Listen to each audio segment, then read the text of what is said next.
¿Cómo están? Bienvenidos a Última Mirada. Tenemos una nota sobre lo que está ocurriendo en Colo-Colo, y en Colo-Colo particularmente con un jugador, con Jordi Thompson. Jordi Thompson ya había sido apartado por Colo-Colo y había sido mencionado varias veces por tener situaciones bien brutales con su pareja. Ahora, aparentemente tuvo una situación de violencia intrafamiliar con su polola y Colo-Colo volvió a separarlo del equipo. Tenemos una nota en ese sentido. Vamos a conversar de lo que está ocurriendo entre Rusia y Ucrania, pero en un marco que es distinto a como probablemente conversábamos con Raúl Sor esto hace algunos meses, donde todas las luces estaban puestas en lo que estaba ocurriendo entre Rusia y Ucrania. Hoy da la impresión que lo que está pasando entre Gaza, los palestinos de Gaza e Israel, adquiere un nivel tan, de alguna manera, urgente y tan dramático que ha quedado en un segundo plano lo que ocurría entre Rusia y Ucrania, a pesar de que ahí todavía pasan cosas que son muy interesantes de comentar. De eso vamos a hablar con Raúl Sor. Y en la entrevista principal vamos a conversar con el ex candidato presidencial y diputado Tomás Hirsch, presidente de Acción Humanista. Gracias, Tomás, por estar aquí con nosotros. Gracias a ti. ¿Qué tal? Esta pregunta no te la han hecho nunca, parece. A ver. ¿Qué tan cómodo te sientes en la coalición de gobierno? La verdad es que en la política nunca ha sido la comodidad el aspecto más importante, ¿eh? Creo que en general la política se vive en la incomodidad. Se vive en la incomodidad de estar, por lo menos cuando uno tiene ideales, de estar luchando por esos ideales y sentir que estamos muy lejos de ellos. Para los humanistas es la construcción de un mundo más justo, más humano, con más derechos, con más posibilidades para todos y todas. Y no es eso lo que hoy día vemos. Es más, uno diría, hoy día lo que crece en el mundo es la deshumanización, no la humanización. Es cosa de ver lo que está pasando. No solo en Chile, en el mundo entero. Pero en esta coalición yo siento que hay algo que me gusta.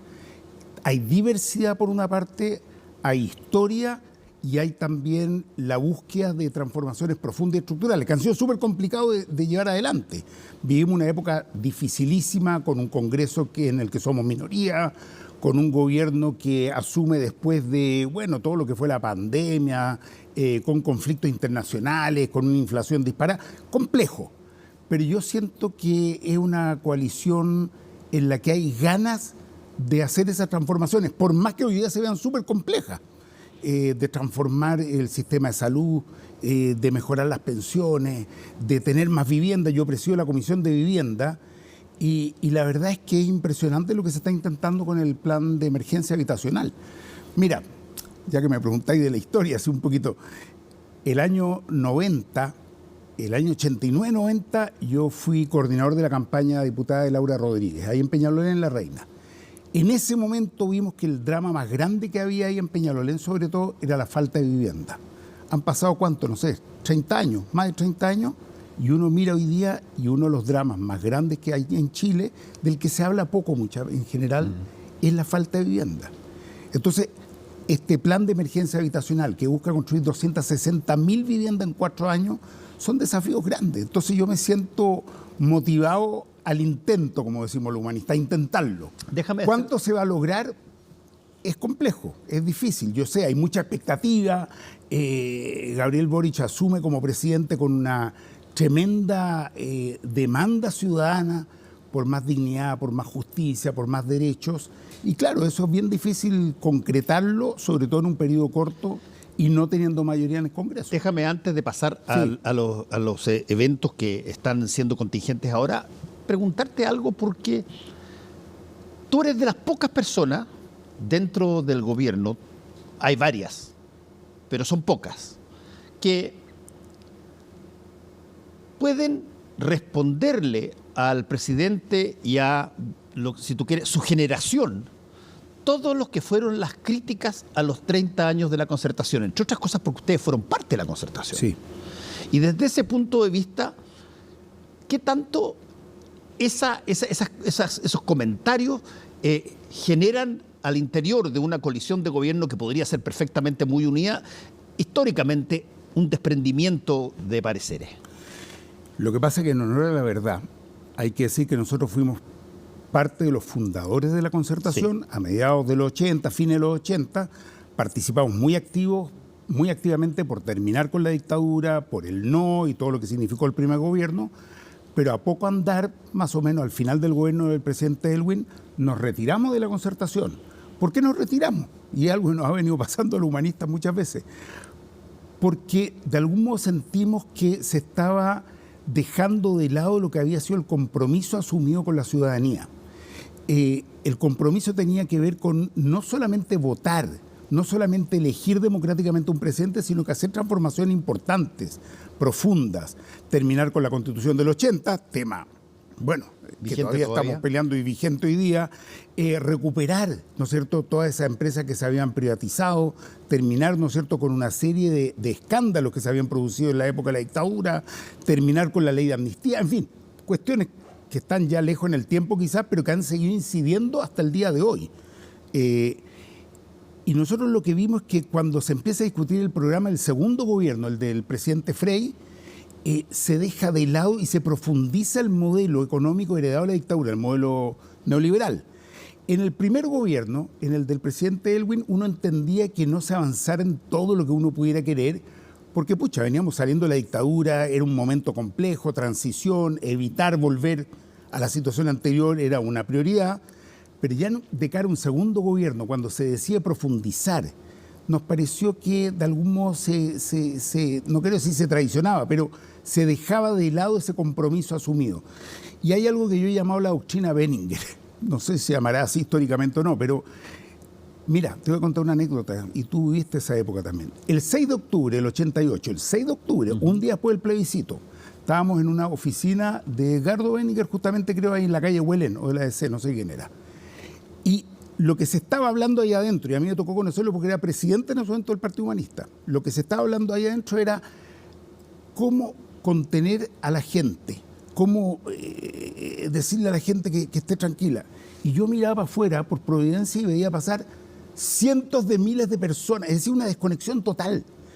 Ya al día siguiente, ¿qué te quiero decir con eso? Es que de algún modo aquí hubo un conjunto de personas que ayudó a empujar esta micro hacia arriba, y cuando llegó arriba unos poquitos se subieron, dieron las gracias y se fueron. Entonces, perdón, sí. ¿Por qué hago toda esta vuelta? Para decirte que yo comparto la crítica a los 30 años.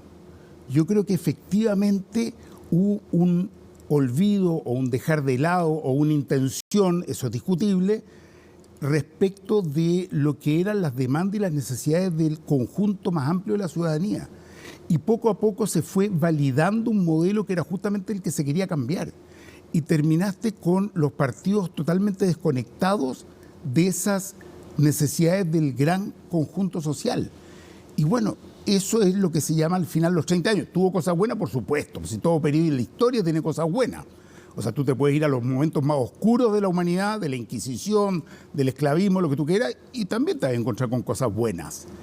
En los 30 años hay muchas, pero también, evidentemente, se fue generando una inequidad que terminó siendo asfixiante. Yo creo que la palabra que definió el estallido del 2019 es muy buena, y no sé si alguien se la puso, pero esa idea de la dignidad, esa idea de decir, oye, basta ya de que sean unos pocos los que se benefician de un modelo que podrá tener lindas cifras macroeconómicas, pero la gente no come macroeconomía. La gente vive de un sueldo o vive de una pensión. Y sueldos y pensiones se fueron convirtiendo en una miseria. Déjame plantearte una pregunta, Tomás, sobre esos años. Yo los viví también, los conozco perfectamente bien. Y alguien podría argumentar, lo voy a hacer yo para los efectos prácticos. Alguien podría argumentar, mira, tienes razón, Tomás. Efectivamente, pero existe algo que se llama el contrafactual. Contrafactual es ponerse en una situación supuesta que nunca ocurrió. Sí. El contrafactual aquí es que uno nunca sabe lo que hubiese pasado si es que hubiese habido una intención de hacer más rápido determinadas cosas, cambiar determinadas situaciones como las AFP o como el asunto de las privatizaciones de una manera más urgente. No sabemos exactamente si estaríamos hoy día conversando aquí con esta calma. Lo que sí sabemos es que se hicieron una serie de medidas que deben haber costado una barbaridad tomarlas, muchas de ellas, para que la situación se inscribiera en un marco que hacía muy difícil una posibilidad de volver atrás y retomar situaciones como la dictadura. ¿Eso tiene valor o no? Por supuesto que tiene valor. El problema con los contrafactuales es lo que tú dices, que uno nunca puede saber realmente, uno puede especular, pero no puede saber realmente. Exactamente, por eso es que lo puse intencionalmente así. Ahora, yo no tengo una mirada, para serte bien honesto, así negativa y dramática del pasado. Creo que fue importante lo que se hizo, insisto, el gobierno del presidente Aylwin, con todas las críticas que se le podrán hacer, tenía la característica de estar con Pinochet respirando acá. O sea, evidentemente habían cosas que se podían hacer y muchas otras que no se podían hacer. Pero con el paso del tiempo, yo creo que se fue produciendo un anquilosamiento de la voluntad de transformación. Es decir, una suerte de ir quedándose con, ciertos cambios, la moderación, sobre todo en la instalación y profundización del modelo, insisto, el modelo neoliberal, que es mucho más que solamente un modelo económico. El individualismo fue calando cada vez más profundo, la competencia como diseño de la sociedad, la pérdida de todos los valores que tenían que ver con la complementación, con el trabajo en equipo. Tú lo puedes ver en distintos campos, desaparecieron las cooperativas, vuelven a aparecer las ollas comunes solo en momentos de desesperación y angustia como fue la pandemia. Sin duda que hay muchos elementos positivos. Chile creció mucho, Chile se insertó fuertemente en el mundo, políticamente sin duda que hubo un cambio relevante. O sea, ahora, evidentemente no cabe duda que hubo grandes avances. Ahora, pero es comprensible que una nueva generación haya sentido que efectivamente acá era necesario avanzar mucho más, y eso es lo que de algún modo se fue expresando en los últimos años. Ok, déjame plantearte la otra variable que quizás es interesante, que tiene que ver con la democracia y que tiene que ver con el ejercicio de la democracia. Y aquí no hay contrafactual. Si es que a ti te hubiesen dicho, después de la victoria del no, que pocos años más adelante ibas a tener 2 gobiernos votados democráticamente para escoger a un presidente de derecha, que además ese presidente de derecha era uno de los empresarios más prósperos del país y que incluso dentro de su propio sector tenía una serie de rencillas porque lo veían como alguien absolutamente, ensimismado. Bueno, y nosotros tuvimos varios gobiernos de centro izquierda y de izquierda, y 2 gobiernos de la presidenta Bachelet y 2 gobiernos del presidente Piñera. Y eso con total legitimidad democrática. ¿Qué pasó? ¿Nos volvimos locos, dices tú? No nos volvimos locos. Es un fenómeno que por lo demás no solo es chileno, es un fenómeno que se repite en muchas partes del mundo y lo puedes encontrar en muchos países europeos. Y tiene que ver con la época en que la socialdemocracia, en términos generales estoy hablando, si tomas España, puedes tomar Inglaterra, puedes tomar varios países de Europa, por no hablar solo de Chile, y vas a ver que esa socialdemocracia terminó tomando el modelo, ¿no es cierto?, generado desde las derechas previas, en el caso de Europa, ¿no es cierto?, y no produjo las transformaciones que se esperaban de esos sectores. Y bueno, ¿qué pasa con las poblaciones? Lo mismo en todos lados. Pasa que no encontrando la respuesta en un sector, tienden a volcarse hacia el otro sector. Por eso te encuentras con estas situaciones pendulares en la política hoy día, donde la ciudadanía está buscando las respuestas, no la encuentra en un sector y la tiende a buscar en el sector contrario, se da cuenta que tampoco está ahí y vuelve el pendulazo para acá. Yo creo que eso nos habla en general de una crisis de la democracia representativa. Nos habla de una crisis que hoy día hay en las instituciones en términos generales. Las instituciones no solo políticas, religiosas, culturales, deportivas, de todo tipo, hoy día viven una crisis general. Hay una fragmentación, hay una una desestructuración que se expresa en las sociedades hoy día. Así que a mí no me extraña nada. En Chile vivimos tal vez una de las situaciones más surrealistas de todas, en que tú tienes un estallido social, o como lo queramos llamar el 2019, buscando, ¿no es cierto?, más dignidad, más justicia, en fin, no vamos a entrar ahora, pero entendemos lo que se buscaba ahí, y se canaliza eso en la búsqueda de escribir una nueva constitución, y termina redactando esa nueva constitución 4 años después la extrema derecha, la ultraderecha, ¿no es cierto?, de los republicanos. Por supuesto que eso ni en el mejor guionista se le habría ocurrido el año 2019. ¿Con qué tiene que ver? Con las frustraciones que se van produciendo, con las expectativas que se van teniendo. Míralo en Argentina, donde está con posibilidad de ser electo, espero que no, Javier Milei. O en Estados Unidos, donde tú tienes un expresidente que le están haciendo ¿cuántos juicios? Tú debes saber mejor que yo. Sí, como 15, 3 juicios 10, no, pero además hay una cantidad de causa abierta. Sí, pero de los grandes, los grandes, lo que le pueden meter a la cárcel son como 3. Bueno, pero sigue liderando las encuestas. Sí. Y no saben cómo pararlo.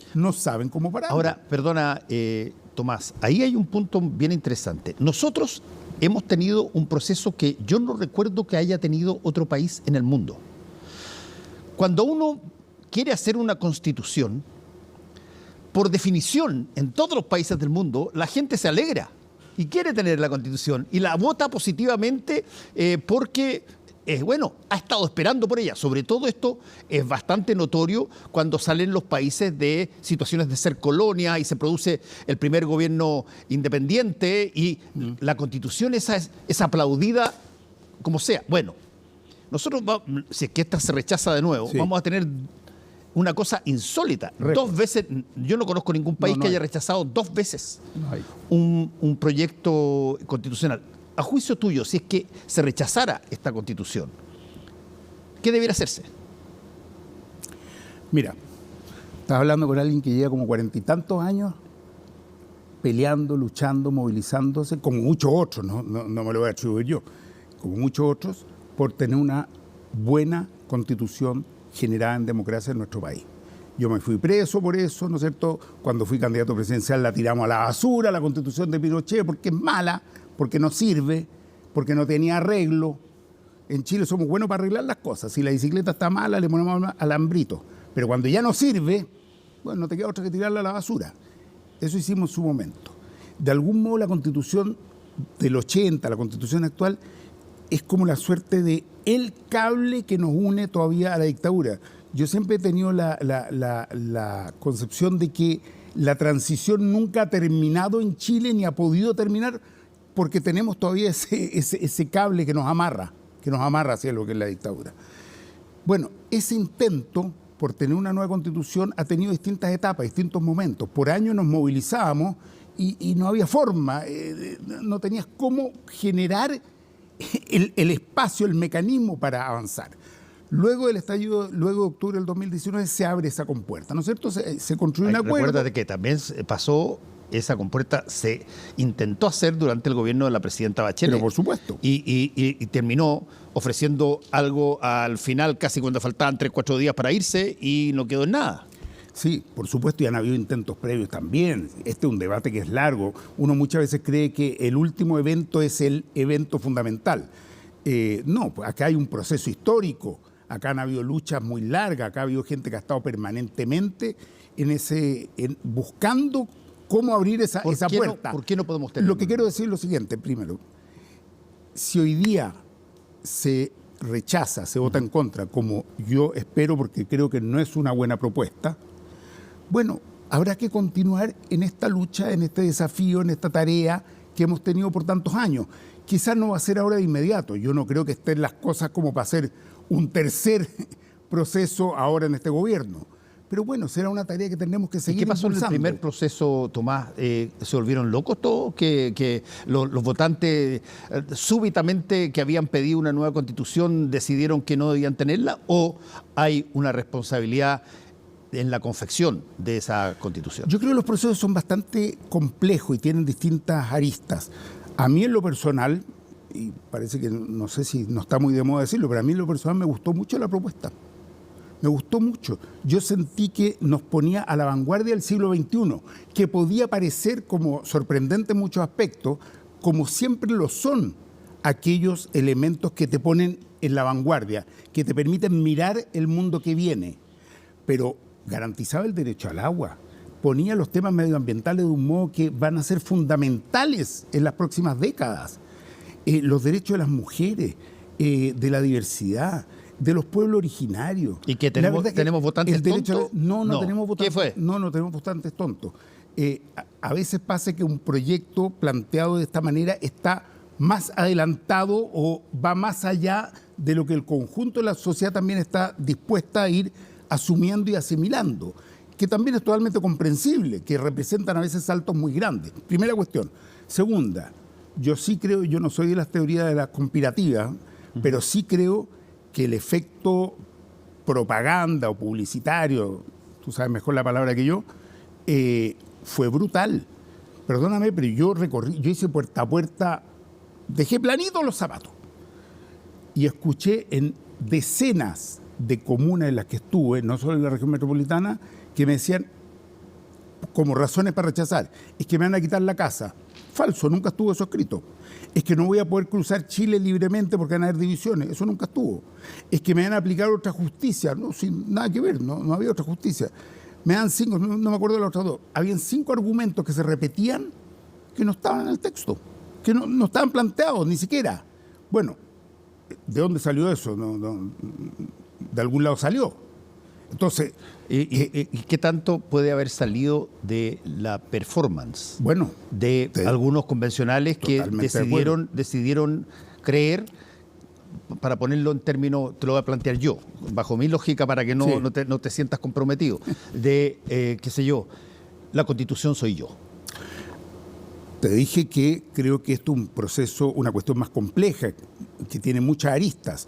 Sin duda que el comportamiento, por llamar de algún modo, la performance, como dices tú, de lo que fue los convencionales, de la falta de diálogo que hubo, de la falta de participación, mira, tanto que se denosta a los partidos políticos y se dice los partidos son los últimos en la encuesta, yo creo que faltó la presencia y la participación de los partidos que son organizaciones e instituciones que representan al conjunto de la sociedad o a distintas partes de la sociedad.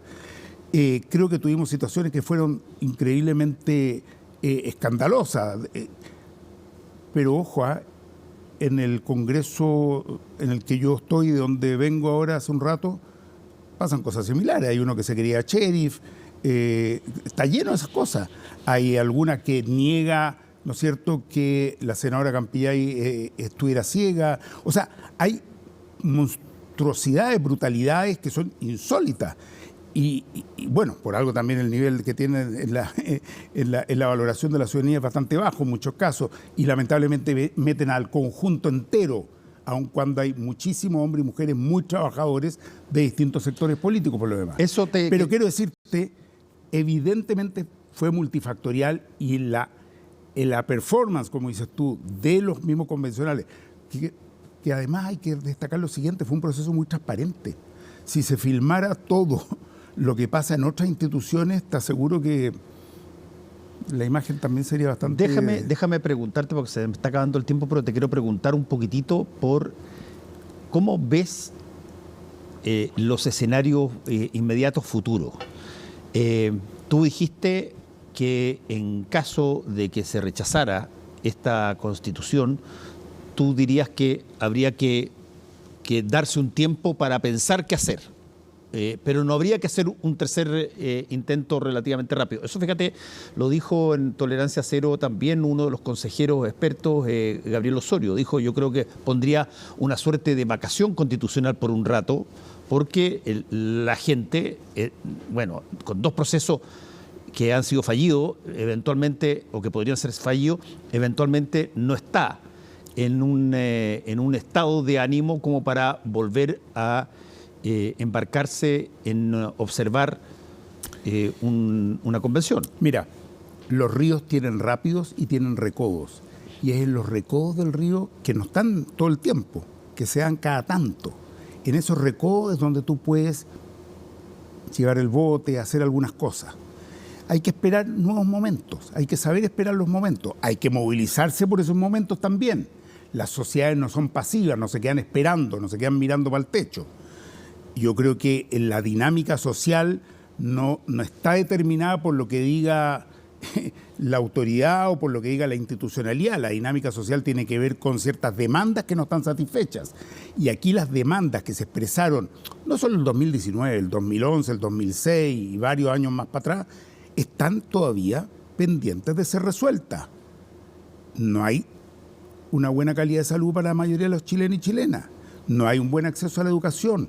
Siguen siendo negocios. Las pensiones son miserables. ¿O tú crees que la gente, porque se rechace o se gane, se le va a olvidar, ¿no es cierto?, que recibe una miseria? Hoy día, quien se jubila en Chile automáticamente pasa a ser pobre. Automáticamente. Bueno, eso no puede ser. Llevamos 40 años pasándole plata a la AFP, que se la pasan a los grupos económicos que se han enriquecido a niveles sin límite, y las pensiones siguen siendo miserables. ¿Me vas a decir que eso es inevitable? No, lo que estoy diciendo es que teóricamente, mi punto es que teóricamente, si eso es tan evidente, y yo no tengo por qué decir una cosa distinta, la gente estaría por efectivamente aprobar un cambio constitucional que generara eso, y no fue así. No fue así, y esta que se nos presenta ahora ni de cerca abre esa posibilidad. Por el contrario, constitucionaliza y mantiene por la eternidad a las AFP, a las ISAPRE, quita derechos que se han logrado con mucho esfuerzo durante todo este tiempo. Termina beneficiando a los sectores más ricos, quitándole las contribuciones, ¿no es cierto?, a las comunas más pobres del país, que viven, ¿no es cierto?, el Fondo Común Municipal. En fin, la lista es larga. Si la gente cuando dice, mire, mayoritariamente está expresándose en contra, es por algo, es porque se da cuenta que esta cuestión no está respondiendo. El derecho logrado por las mujeres después de años de lucha, de tener la posibilidad por lo menos de la interrupción del embarazo por 3 causales, puede desaparecer. Hasta los papitos corazón se van a salvar. O sea, hoy día hay por lo menos un mecanismo para sacarles la plata de sus fondos de pensiones, ¿no es cierto?, para pagar las deudas que tienen a veces por décadas. Bueno, eso va a quedar como algo inconstitucional. La lista es larga. ¿Qué te quiero decir frente a tu pregunta? Se rechaza, se vota en contra y tenemos varias cosas que podemos seguir haciendo. Uno, seguir haciendo reformas, trabajar a la Constitución actual, y tenemos un quórum que es más bajo que el que nos proponen ellos. Es más bajo el que hay hoy día. Podemos hacer esa reforma, podemos seguir impulsando leyes que creemos que son necesarias, como la reforma al sistema de pensiones, entre otras. Pero aprobar una Constitución que va a liberar a criminales de lesa humanidad que están en Punta Peuco, a mí me parece que es absolutamente inaceptable. Última pregunta que te hago. ¿Tú crees que el gobierno debiera pronunciarse, el gobierno del presidente Boric debiera pronunciarse ahora sobre cómo debiera votar? Eso es lo que quiere la derecha. No, te lo pregunto. No me lo preguntes. Está bien que me lo preguntes tú, es legítima la pregunta. No, pero te lo pregunto porque todos los gobiernos que han tenido de alguna manera votaciones en su periodo han planteado algún tipo de preferencia. Yo creo que el presidente Gabriel Boric ha tenido una gran altura de mira en la forma en que se ha manejado este proceso. Ha garantizado que esta propuesta constitucional, con la cual uno podría pensar que no está de acuerdo, no lo sé, no lo he hablado con él, por lo demás no tengo idea, pero se van a distribuir decenas, centenas de miles de ejemplares como corresponde. Se va a difundir por los medios de comunicación. El gobierno ha permitido y ha dado todos los elementos para que se pueda desarrollar este proceso. Yo creo que está muy bien cómo actúa el gobierno y creo que no le corresponde ni al presidente ni al gobierno tomar partido, tomar bando, sino que tiene que garantizar y permitir que el proceso se lleve adelante. Personalmente creo que una gran mayoría de chilenas y chilenos va a votar en contra y no se necesita que el gobierno esté diciendo cómo va a votar el presidente o alguno de sus ministros. Tomás Hirsch, muchas gracias por haber estado con nosotros hoy día aquí en Última Mirada. Que te vaya muy bien.